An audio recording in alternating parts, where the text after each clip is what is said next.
With the stage set, it was showtime. I welcome you to the first of the 2020 presidential debates between President Donald J. Trump and former Vice President Joe Biden. And the two candidates debated respectfully, kept to time, and ultimately agreed that come November, the best man will win. The end. Just kidding. Things got crazy in Cleveland. Let people know. Health care at a much lower price. The question is, radical left. Will you shut up, man? Now, usually it's the moderator's job to ask questions and keep the peace. But it's 2020, so of course that didn't happen. I'm the moderator of this debate, and I would like you to let me ask my question. Well, I guess I'm debating you, not him, but that's okay. I'm not surprised. Okay, sifting through the utter chaos, a few key issues were broached. From Trump's tax troubles. I paid $27 million. Show us your tax returns. You'll see it as soon as it's finished. You'll see it. To healthcare, and most significantly, COVID-19. It's China's fault. It should have never happened. This is the same man. It's all set up. By Easter, this would be gone away. And by the way, maybe you could inject some bleach in your arm, and that would take care of it. This is the same man. That was said sarcastically, you know that. There was this bit where Trump blatantly refused to condemn white supremacy. Do it. Say it. Do you want to call him? What do you want to call him? Give me a name. Give me a white name. Supremacists and right. Like me to condemn? White supremacists and right Proud Boys. Stand back and stand by. But I'll tell you what.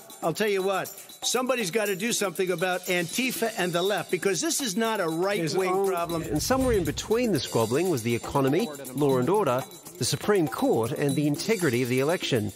You get the final word, Mr. Well, it's hard to get any word in with this clown. It was like watching the demise of America in real time. You were a senator. And You're the worst president America has ever had. Hey, come Joe, on. You graduated either the lowest or almost the lowest in your class. Don't ever use the word smart with me. And things really got personal. Hunter got thrown out of the military, dishonorably discharged. That's not true. It wasn't dishonorably. Cocaine use. My son, like a lot of people, had a drug problem. He's overtaken it. He's fixed it. He's worked on it, and I'm proud of him. But why was he proud of my son? Ugly to watch, difficult to decipher, and there are two more to go. You say that's the end of it? This is the end of this debate? Honest ballot count. We're going to leave it there. To be continued as in more debates as we go on.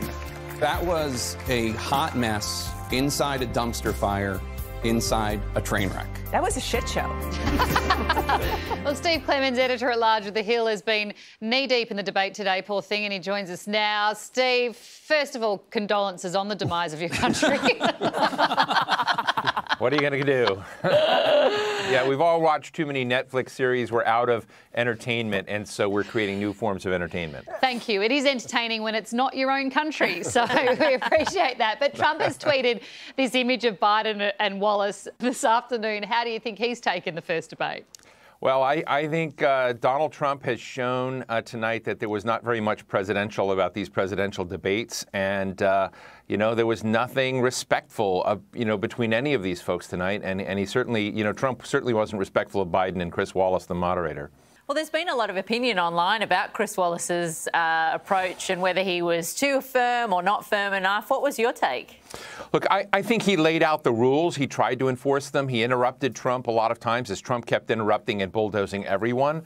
I don't know what someone else could have done other than cut off the microphone. In fact, I think they need to begin doing that. Once you're past your 2 minutes, the microphone goes off.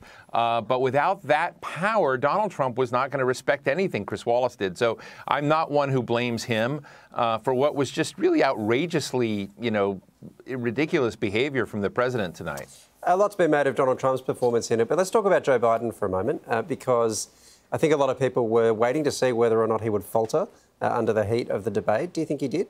He held it together enough under a lot of pressure.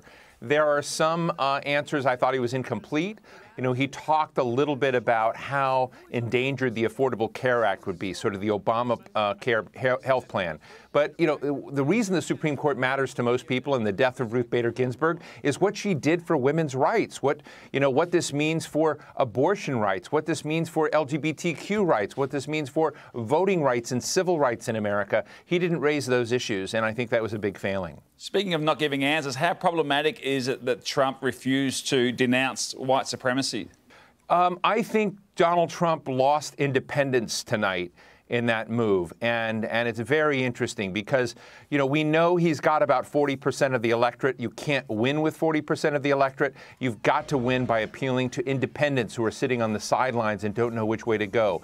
But by not denouncing white supremacists and also by not saying that he would respect and stand by the ultimate results of the election, I think he lost them, at least, you know, for this moment. Steve, televised debates used to be the big thing. Do you think they still carry the same weight in this era of social media where views and, you know, opinions can be tweeted at any hour of the day or night in Trump's case?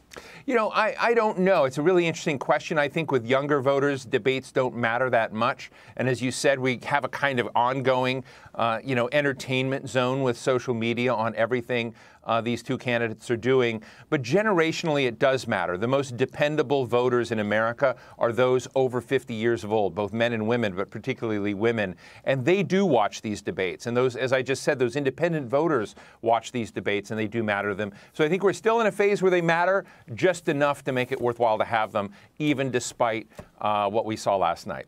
Steve, always a pleasure. Thanks for your time. Thank you. I know that, you know, it's good to have them in person, but this is where Zoom could have come in really handy because mute if you are talking past when you should be talking. But I was actually very impressed with Biden. I think because you're playing to the independents in a debate, you're never going to sway the people at either edge. I thought his approach of that sort of undercurrent of you're a moron was a good thing to come up against Trump, because where Trump can sometimes look okay is when somebody rises up to his level and then they get flustered and trip over and Trump can kind of trap them. But I thought Biden seemed like he came across really well to me. I think he had more to lose as well, Biden. You know, like I think we were waiting for a couple of seniors moments, which would have been replayed and replayed and replayed, but you didn't have those. You got through. Not overly inspiring, though. No. Old men argue. I wasn't like, whoa, yes, I feel like hope for the future. God, no, but didn't you see? But it watching felt the like same baby thing, versus adult, right? It felt like baby versus adult, and I think, like in this situation, that is the best we can hope for. Guys, I've been trying to wrap up this debate for ages. Could you just let me in? Time for more of today.